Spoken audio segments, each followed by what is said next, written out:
Hello everyone. आप premiere pro सीखने के लिए बेताब हैं, ये बात मैं भी जानता हूँ। और मुझे काफ़ी स्टूडेंट मैसेजेस कर रहे हैं कि सर क्लासेस कब से स्टार्ट हो रही हैं, बस एक क्लास हुई है, दोबारा कोई लेक्चर नहीं आ रहा। तो क्या वजह है उसके पीछे? उसके पीछे मेन रीज़न ये है कि एक तो हमारे ग्रुप के अंदर स्टूडेंट्स बहुत कम हैं सीखने वाले। और सेकंड ये है कि आप बहुत से स्टूडेंट ऐसे भी हैं जिनको अभी प्रीमियर प्रो इंस्टॉल करना नहीं आ रहा। भी मुझे इनबॉक्स में मैसेजेस आ रहे हैं कि सर आप बताएं प्रीमियर प्रो कैसे इंस्टॉल होगा। हालांकि मैंने आप सबको बता दिया था कि आप प्रीमियर प्रो आप यूट्यूब पे जाके सर्च कर लें, how to download crack Premiere Pro. तो आपको काफ़ी सारी वीडियोस मिल जाएंगी। तो इतना तो आपको आना चाहिए ना कि प्रीमियर प्रो को कैसे डाउनलोड किया जाता है। आज हमारी सेकंड क्लास है और अब हम चलते हैं। और आपके जो बेताबी वाले घंटे थे जो आप इंतज़ार कर रहे थे वो ख़त्म हुए। हम चलते हैं लैपटॉप की स्क्रीन पे। चलिए अब हम ओपन करने लगे हैं एडोब प्रीमियर प्रो। तो दिलों को थाम के बैठिए जनाब। सिस्टम जितना ज़्यादा अच्छा होता है उतनी ही जल्दी सॉफ्टवेयर अच्छा काम करता है, उतनी जल्दी ओपन हो जाता है। मेरा पीसी ख़राब हो गया, इस वजह से मैं लैपटॉप पे आपको ये लेक्चर दे रहा हूँ। इंशाल्लाह आने वाले जो लेक्चर होंगे वो पीसी पे होंगे। अच्छा, welcome to Adobe Premiere Pro. अभी यहाँ पे जो प्रोजेक्ट शो हो रहे हैं ये रिसेंट प्रोजेक्ट हैं। ये देखें यहाँ पे लिखा हुआ रिसेंट प्रोजेक्ट। वो वाले प्रोजेक्ट जिन पे मैंने पहले काम किया हुआ है ये हमारे रिसेंट प्रोजेक्ट शुरू हो रहे हैं, शो हो रहे हैं यहाँ पे, सॉरी। ठीक है। अच्छा, अगर हमने एक न्यू प्रोजेक्ट लेना है तो यहाँ साइड पे देखें, यहाँ न्यू प्रोजेक्ट का ऑप्शन है। उसके अलावा हम फाइल में जाके न्यू पे जाके यहाँ से भी हम न्यू प्रोजेक्ट ले सकते हैं। ठीक है। और इससे पहले आप एक सेटिंग कर लें। जिन लोगों के सिस्टम थोड़ा स्लो हैं वो ये ज़रूर कर लें। आप लोगों ने क्या करना है, आप लोगों ने जाना है एडिट में। एडिट में जाके आपने जाना है सबसे लास्ट में प्रेफरेंसेस में। और प्रेफरेंसेस में जाके आपने जाना है मेमोरी में। और मेमोरी में क्लिक करने के बाद आप देखें क्या होता है आगे। अच्छा, अब देखें इंस्टॉल रैम 8 GB और RAM reserve for other applications, उनके लिए मैंने इसको रखा हुआ है 1.5 GB। ठीक है। तो आपने ये सेटिंग लाजमी कर लेनी है अपने सिस्टम में और इसको परफॉर्मेंस पे ही रखना है। आपने मेमोरी पे नहीं रखना है इसको। परफॉर्मेंस पे रखेंगे तो ये बहुत अच्छे से काम करेगा और जो काम आपका देर से होगा वो जल्दी होगा। ठीक है। और बाकी चीज़ें बाद में, ये मैंने किया ओके। और अब हम लेने लगे हैं न्यू प्रोजेक्ट। न्यू प्रोजेक्ट के लिए आप न्यू प्रोजेक्ट पे क्लिक करें और उसके बाद सबसे ऊपर आप देखें नेम शो हो रहा है। जो आपने प्रोजेक्ट का नेम रखना है यहाँ पे आप रख सकते हैं। फॉर एग्जांपल मैं अपने प्रोजेक्ट का नेम रख रहा हूँ क्लास सेकंड। और इसके बाद लोकेशन। लोकेशन ये आपने प्रोजेक्ट एडिट करने के बाद जहाँ पे सेव करना है, ये वो जगह है। कौन सी जगह?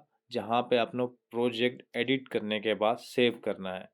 तो अभी मैं करना चाह रहा हूँ इसको डेस्कटॉप पे जाके, सॉन्ग पे जाके ये वाला फ़ोल्डर मैं सिलेक्ट कर रहा हूँ।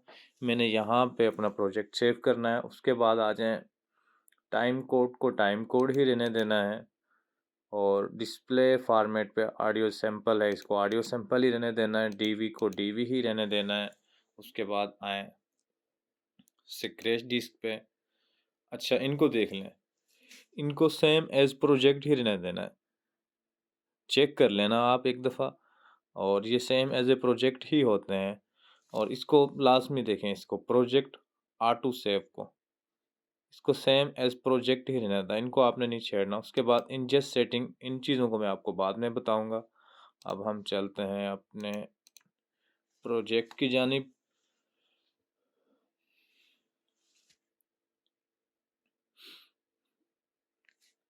लो जी, आ गया हमारा एडोब प्रीमियर प्रो। इसको देख के आपने घबराना नहीं है और इसको समझने की कोशिश करनी है।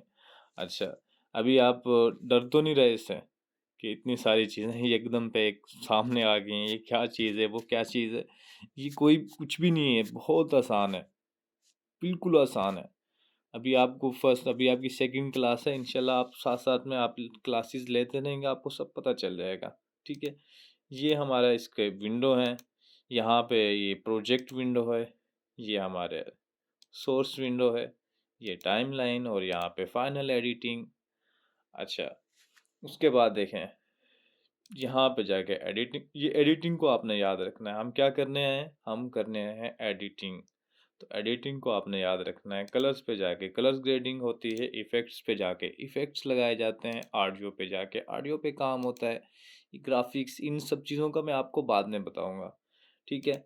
अच्छा, एक एक और बात, अगर आप लोगों से कोई गलती हो जाती है, ये देखें, ये आपके पैनल अप डाउन आगे पीछे हो जाते हैं, आपको समझ नहीं आ रही ये हो क्या गया भाई, ये ठीक कैसे होगा, आप परेशान हो जाते हैं।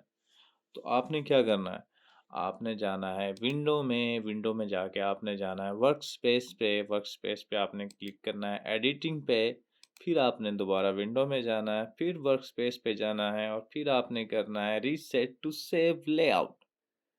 अब देखें, मैं आपको जादू दिखाता हूँ, मैजिक दिखाता हूँ मैं आपको, ये देखें, ठीक है? ये समझो ये आपका मेन मुद्दा है, मेन घर है आपका, ये जो एडिटिंग है, हम एडिटिंग करने आए हैं, ठीक है? अगर कोई भी मिस्टेक होती है, हमने वर्क स्पेस में जाना है, वर्क स्पेस से हमने रीसेट टू सेव लेआउट करना है, तो इसने, ठीक है, ये चीज़ आपने बिल्कुल याद रखनी है, बल्कि एक ना नोट्स बुक ले लें, नोट्स बुक पे जो छोटे-छोटे पॉइंट्स हैं हमारे, उनको नोट करते रहें, ताकि बाद में आपको कोई मुश्किल ना हो। ठीक है? आपने कहाँ जाना है, कोई भी आपसे मिस्टेक हो रही है, ये पैनल आगे पीछे हो जाते हैं, ये विंडो आगे पीछे हो रही है, तो आपने जाना है विंडो में, विंडो में जाके वर्क स्पेस पे आपने जाना है रीसेट टू सेव लेआउट पे। ये बिल्कुल पहले जैसा हो गया है, ठीक है? उसके बाद अभी काफ़ी जगह ऐसा मसला होता है कि हमारी लाइट वगैरह चली जाती है, बिजली चली जाती है, तो कभी इसमें ये सिस्टम होता है, ये मैं आपको दिखाता हूँ। फॉर एग्ज़ाम्पल हम एडिटिंग कर रहे हैं और लाइट चली गई है, ठीक है? तो हम, हमारा जो प्रोजेक्ट है वो ख़राब ना हो, मतलब वो हमारा वो प्रोजेक्ट क्या कहते हैं, जब लाइट ही चली गई वो ख़त्म ना हो जाए, जो हमने मेहनत की हुई है एडिटिंग पे, जो हमने इतने सारे इफ़ेक्ट लगाए हुए हैं, जो भी मेहनत की, वो ख़त्म ना हो, उसके लिए आपने क्या करना है, यहाँ प्रेफ़रेंसेस में जाना है, प्रेफ़रेंसेस में जाके फिर आपने दोबारा जाना है, यहाँ पे देखें ऑटो सेव पे, मैं क्लिक करता हूँ ऑटो सेव पे, और ये जी, अच्छा देखें, ये अगर ये मैंने रखा हुआ है ऑटोमेटिकली सेव एवरी 5 मिनट, मतलब ये हर 5 मिनट बाद मेरे प्रोजेक्ट खुद ब खुद सेव होता रहेगा। फॉर एग्जांपल अगर लाइट चली गई है, तो जो पिछले 5 मिनट होंगे मेरा प्रोजेक्ट उनमें सॉरी सेव हो जाएगा, ठीक है? तो आपने ये लाजमी कर लेना है। बहुत से लोग 15 मिनट भी रख सकते हैं, 15 मिनट्स भी रख सकते हैं, 20 मिनट्स भी रख सकते हैं, लेकिन मैं यहाँ पे लाइट ज़्यादा जाती है, इस वजह से मैंने इसको रखा हुआ है 5 minute. 5 minute I think it's better, ठीक है? और यहाँ पे आप ओके। अच्छा, अभी आपने इन, ये जो पैनल हैं हमारे, इनमें इनके ये डे बाय डे हमारे लेक्चर्स आते रहेंगे, ठीक है? और अभी आपको पता चल गया होगा इसके बारे में, प्रोजेक्ट इंपोर्ट कैसे किया जाता है, ठीक है? और ये एक हमारा फर्स्ट इनिशियल, मतलब एक स्टार्टिंग थोड़ा सा इंट्रो लेक्चर था, इसमें मैंने आपको कुछ बेसिक थोड़ा सा बताया है, मैंने इतना नहीं बताया, बाकी जो एक्सप्लेनेशन होगी, जो हमारे टूल्स हैं, जो जितने भी ये आपको सामने विंडोज़ नज़र आ रही हैं, 1 2 3 4 5 6, तो इनके आपको जो आने वाले लेक्चर्स होंगे, डिटेल्स लेक्चर आ रहे हैं, ठीक है? तो अभी आप जल्दी ना करें और सब्र से काम लें थोड़ा, और आपके साथ और स्टूडेंट्स भी हैं जो एनरोलमेंट करा रहे हैं अपनी डे बाय डे, तो मैं चाह रहा हूँ उनको भी मौका मिल जाए साथ में, ठीक है? और अगर क्लास आपको पसंद आ रही है, ठीक है, तो आप वहाँ चैनल्स पे जाके आप कमेंट्स भी दिया करें, अपने कमेंट्स पास भी किया करें कि हमें वीडियो कैसी लगी, आपको लेक्चर्स कैसा लगा, ठीक है? और बाकी आप नोटबुक लेने उसमें नोट्स करते रहें, जो मेन मेन हमारे पॉइंट्स हैं उनको नोट करते रहें नोट्स बुक्स में, ठीक है? और साथ साथ में जो आपके आपके असाइनमेंट वर्क भी शुरू हो जाएगा इंशाल्लाह 1 2 दिन में, तो वो ग्रुप के अंदर आप एक्टिव रहें, और मैं जो एनीडेस्क पे जो एक वो मामला एक टेप आया एनीडेस्क पे जो 1 बाय 1 स्टूडेंट को मैंने लेना है, वो भी इंशाल्लाह मंडे से आपको लिस्ट मिल जाएगी और मेहनत करते रहें। अल्लाह हाफ़िज़।